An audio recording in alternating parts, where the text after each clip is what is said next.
Digital Board Gamer here with the top 5 games to play. I played every game that came out full release, and I played every beta in May. And this is my list of 5. We have very different style of games on this list. They're all lighter for the most part. At number 5, we have Flip 7. Flip 7 is a push your luck style game. It's currently very popular. The game is a race to 200 during your turn. You're either going to get hit and take a card, or you can stay with your current score. There are 10 10s in the deck, 9 9s, and so on. There's 1 1 and 1 0. And there's a few bonus cards like this Flip 3, which makes one player have to flip 3 cards. Every round you're trying to flip 7 unique number cards. If you're able to do that, you score bonus points and you immediately end the round. So it's just a lot of fun, quick, light game. It plays really well live, obviously. Plays okay turn-based, but I think this is more a live game for me for sure.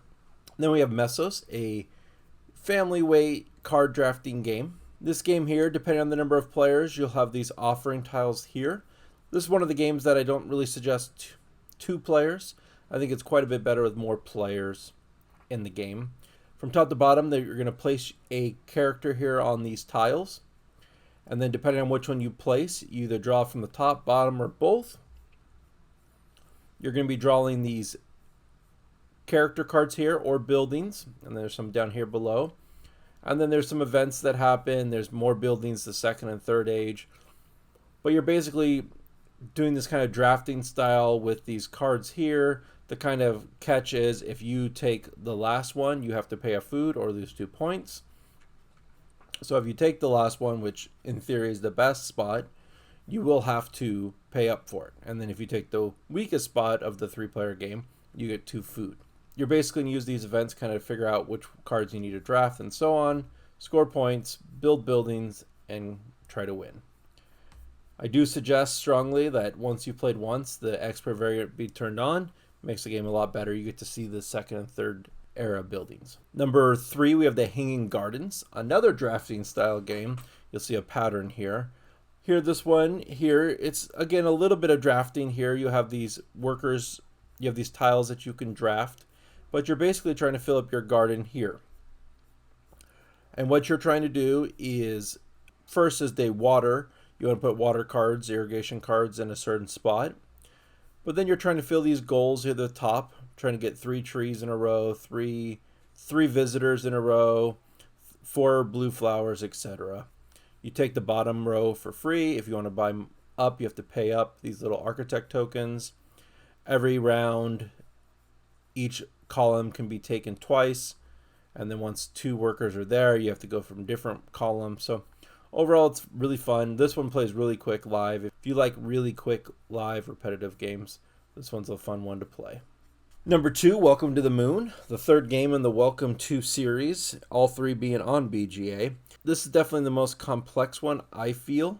I think it's not really complex, it's just very different because each board is very different. It's a flip and ride or a roll and ride if you're familiar with those. Sadly, we only have 3 of the adventures. There's talks, maybe if the game does well and there's a lot of people playing it, that they could possibly put the rest on. But for right now, we only have the 3.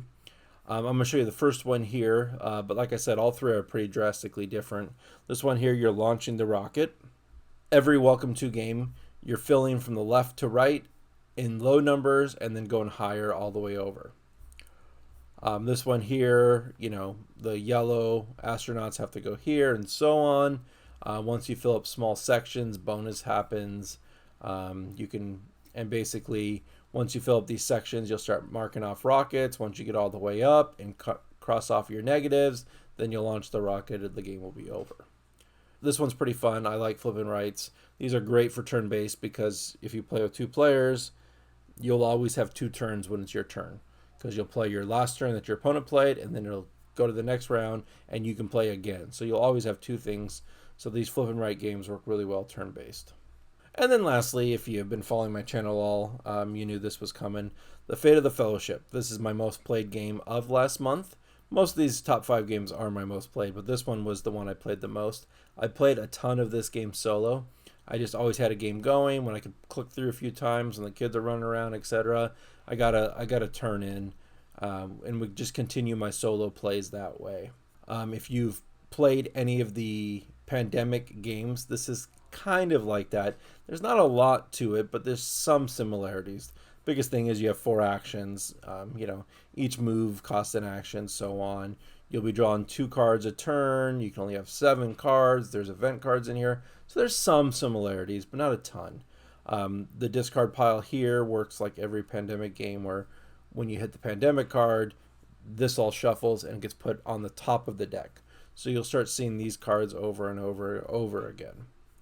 But there's 4 objectives here. This is a demo, so we only get to play these 4 objectives. You can randomize the units, but you don't get to play with all of them. Like Golem, I know we don't get to play with because he's a certain objective, but there's a lot of cool things.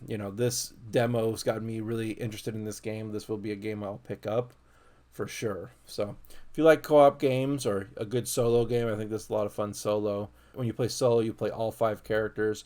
You do 1 character at a time, one with the Frodo and Sam, and then so on down the line. One interesting thing is if you play multiplayer, you actually get 2 characters, which was interesting.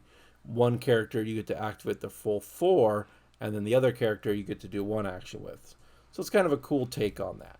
So, well, I've been the Digital Board Gamer.